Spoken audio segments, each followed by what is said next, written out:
Bienvenidos a este análisis clínico.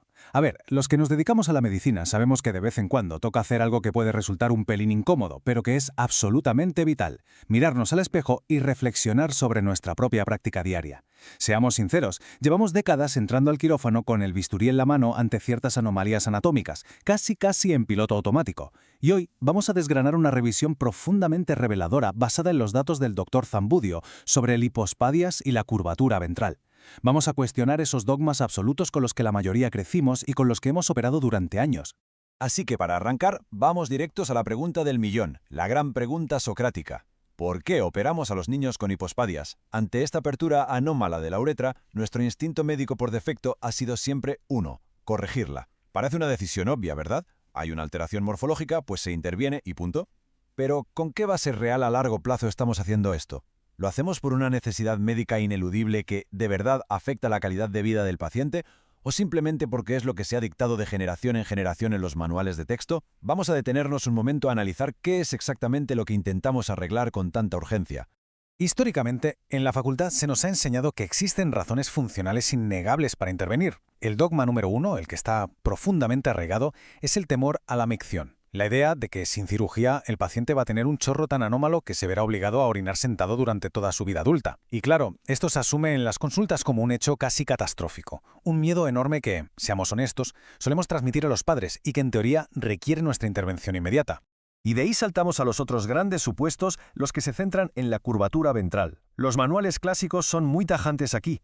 Sostienen que esta curvatura causará una inmensa dificultad para el coito en el futuro, que va a dificultar la correcta deposición del esperma y por tanto generará terribles trastornos en la autoimagen del chaval. El gran miedo subyacente es que todo esto provoque un impacto negativo tremendo o un retraso en su vida sexual. Fijaos en la carga teórica tan pesada que nos echamos a los hombros los cirujanos. En resumen, si miramos los libros, la justificación para operar se apoya en 4 pilares fundamentales de nuestro dogma quirúrgico: la necesidad de orinar sentado, el riesgo de infertilidad, la dificultad física para el coito y ese retraso en la vida sexual ocasionado por problemas psicológicos. Estas son las razones, hasta ahora incuestionables, que esgrimimos a diario para justificar el paso por el quirófano en edades muy tempranas. Suena contundente, irrefutable, ¿no? Pues bien, aquí es exactamente donde la literatura médica reciente y los datos crudos deciden darle un vuelco total a este paradigma. Empecemos a desmontar estos mitos con la primera gran cifra. Y ojo a este dato porque resulta asombroso a la luz de todo lo que nos han enseñado.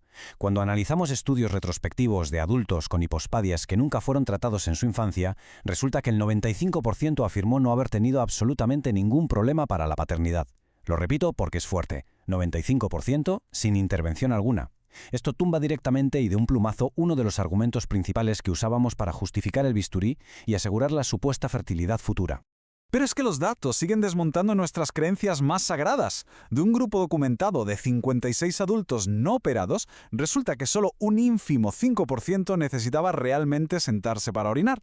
Y, atención, esto es aún más revelador para todo ese argumento de la psicología y la autoestima: solo un 5% no estaba contento con la apariencia física de su anatomía. O sea, de repente, esa gran catástrofe funcional y estética universal que nos matamos por prevenir en los quirófanos resulta ser una preocupación real solo para una minoría pequeñísima.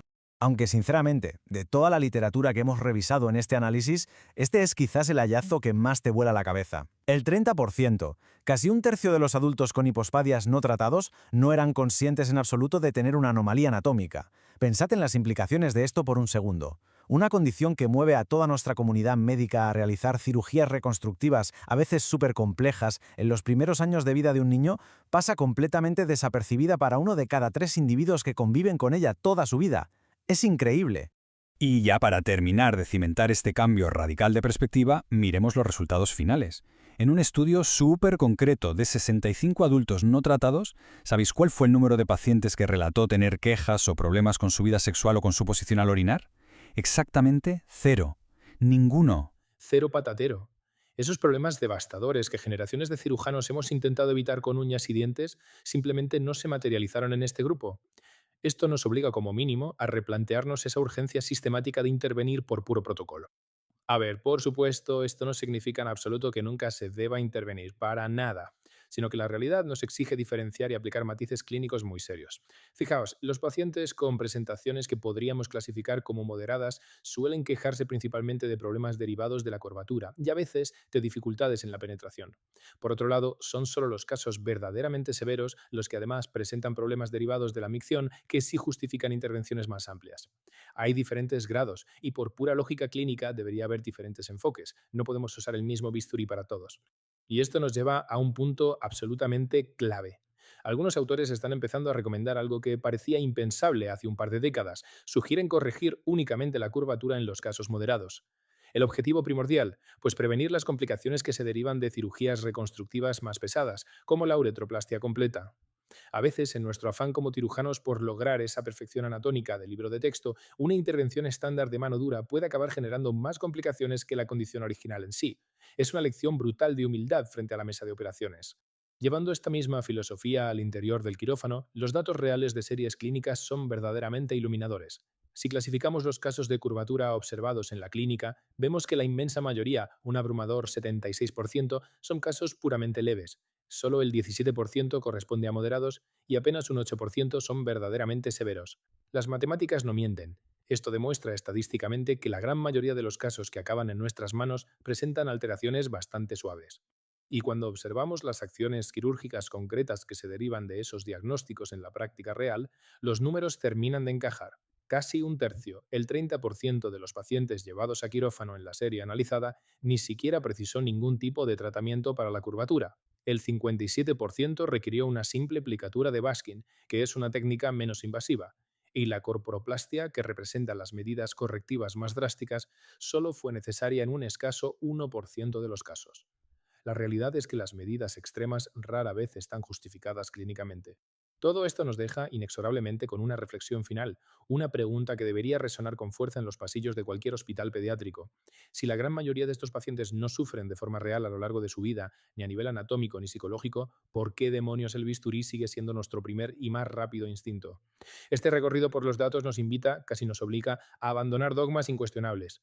Quizás la medicina más avanzada y respetable no sea siempre la que más interviene, sino la que adopta una filosofía altamente individualizada, donde muy a menudo menos es verdaderamente más.